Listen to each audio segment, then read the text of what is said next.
Hello everyone. Today Miss Johnson is going to be sharing with you a story called Unlovable by Dan Yaccarino. Now before we read our story, I want us to take a look at the title. The title has something special in it. We've talked about this before at school.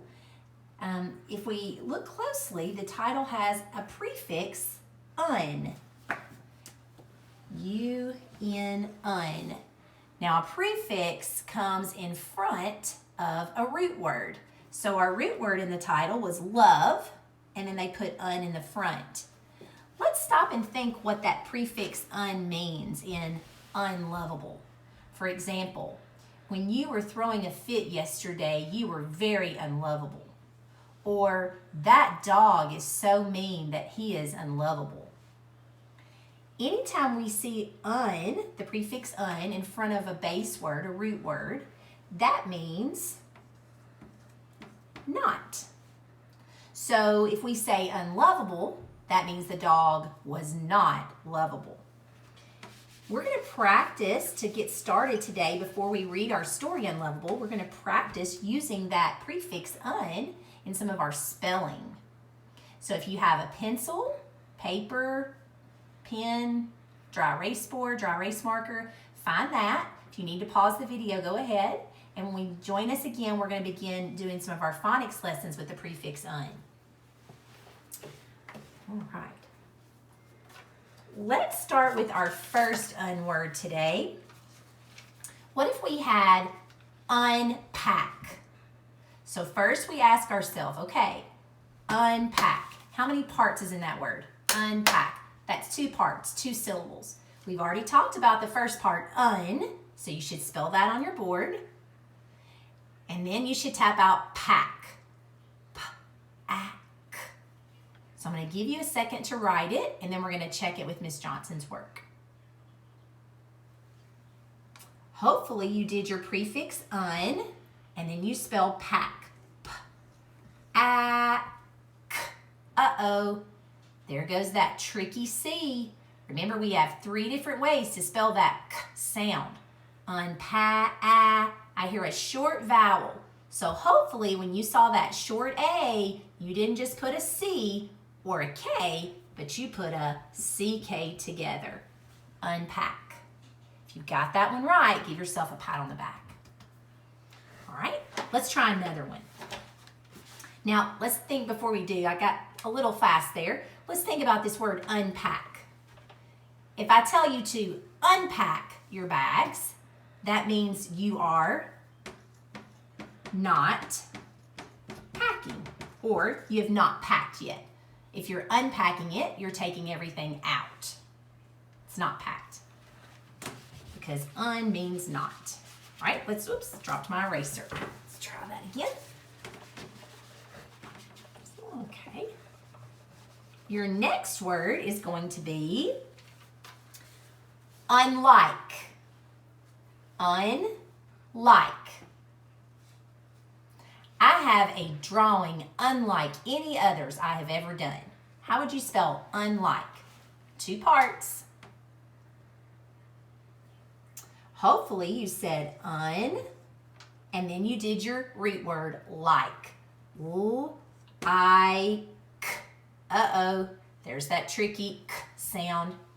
Now, am I going to use a C, a K, or a CK? Well, I had a long vowel this time. I.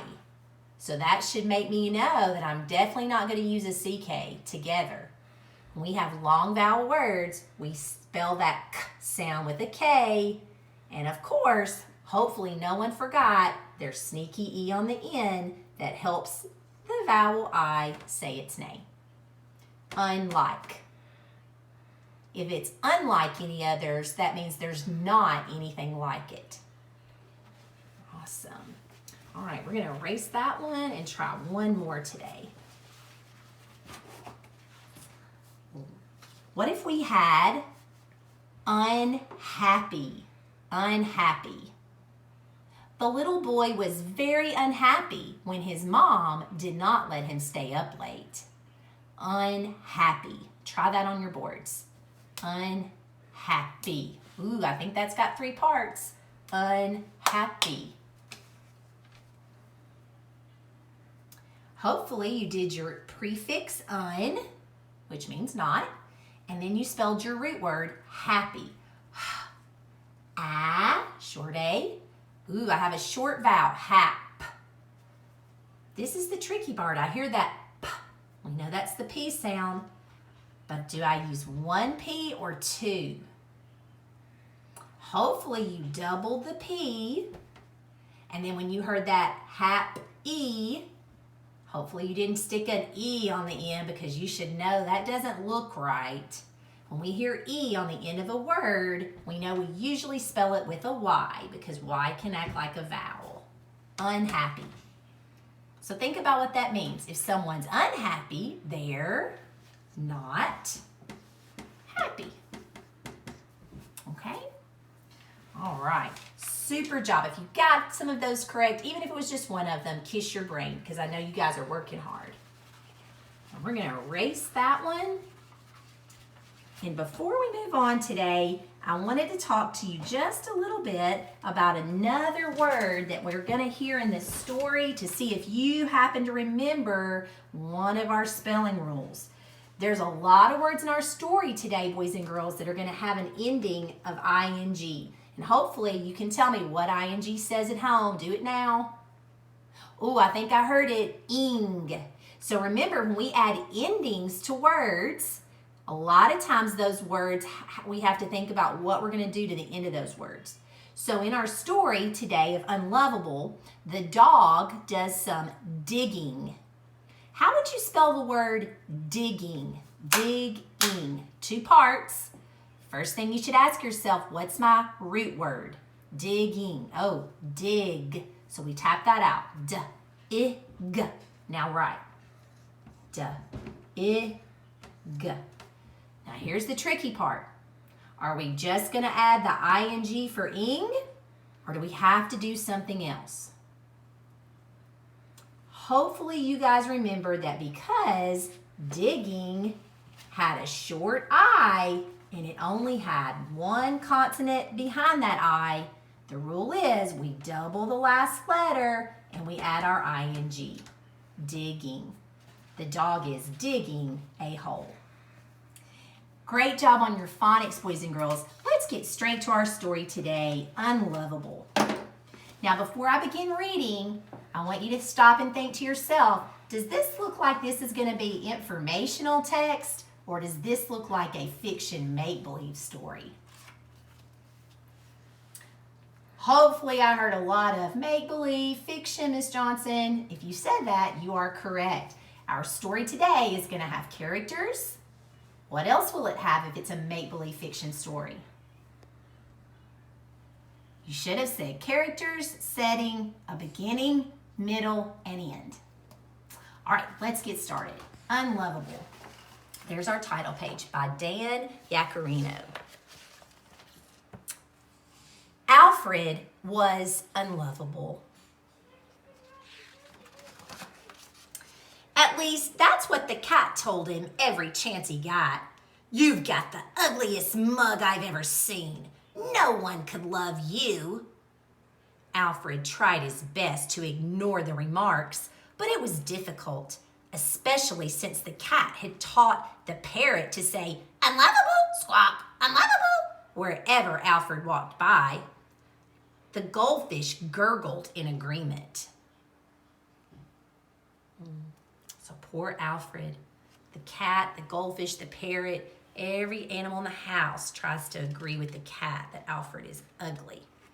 When it said that Alfred had the ugliest mug, we should know that means face, okay? Doesn't actually mean like a coffee mug. Think about how they're making Alfred feel right now. But what was it that made him unlovable? His snoring? The way that he ate?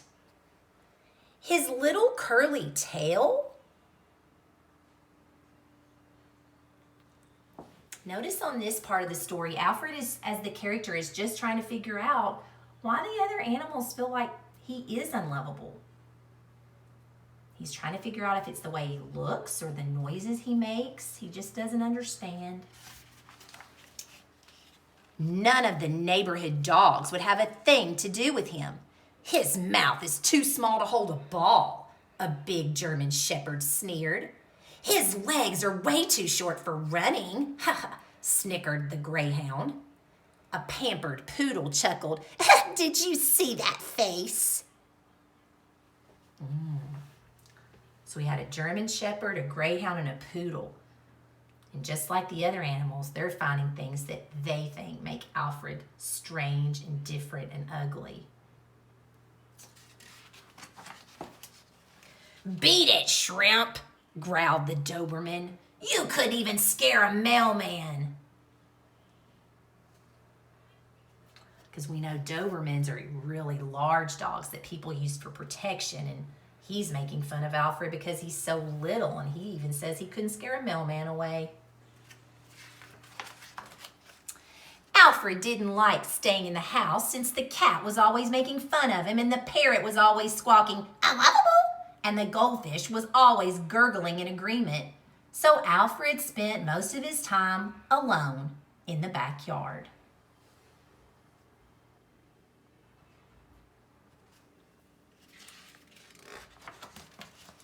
One day, a new family moved in next door.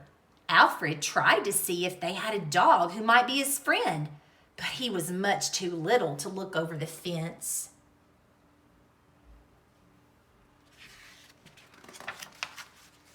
As he was sniffing around, he heard something on the other side.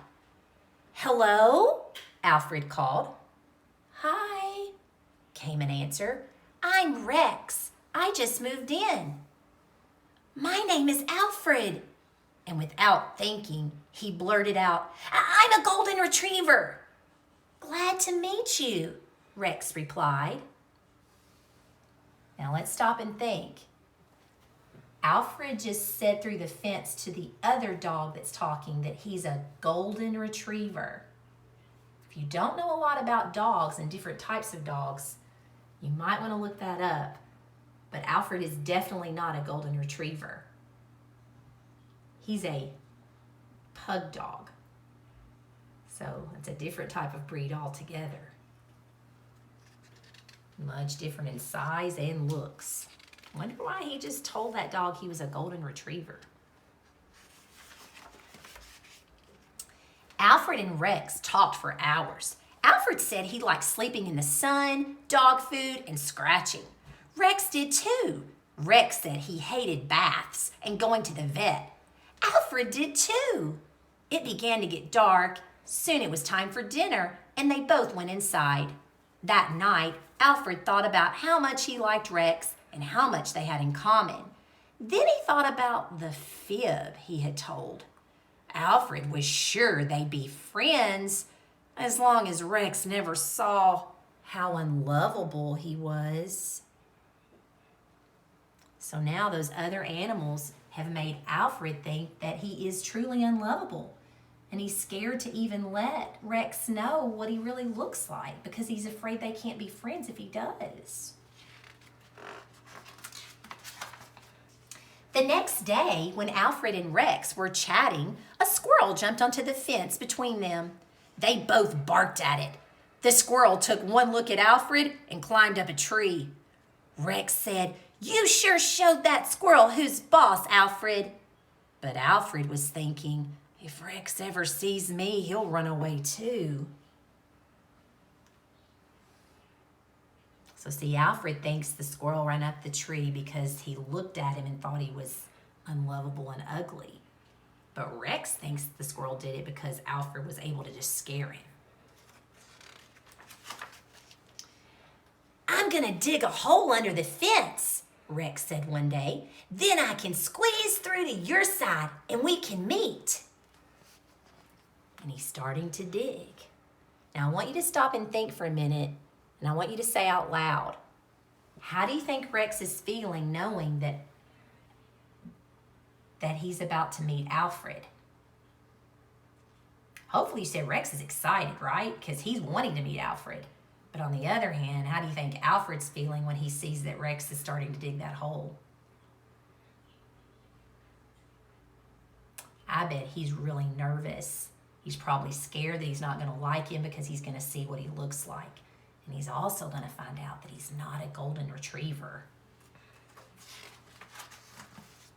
Alfred heard Rex digging. When he heard Rex wiggle under the fence, he ran and hid behind the bush. And then he heard Rex call, "Alfred, where are you?"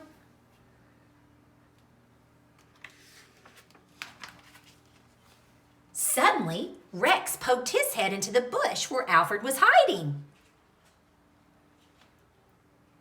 Notice there's not any other words on the page, but as a reader, think about what Alfred and Rex are thinking right now. How are they both feeling? Surprised? Shocked? They can't believe it. They look just alike. You look just like me, gasped Alfred.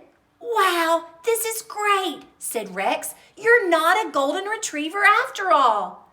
Alfred had to laugh.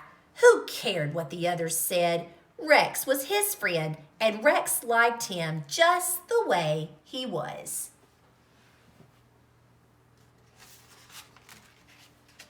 Together, Alfred and Rex ran, they jumped, they played, and Alfred never felt unlovable again.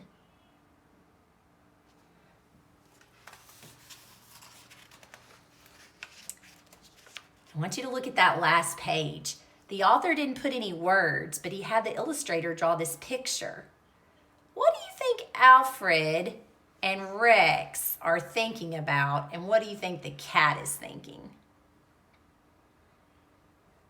Now, before we take the camera off of the book, maybe that's something you would like to write for your assignment to Miss Johnson about what Alfred and Rex are about to do next, or what you think the cat is going to do next.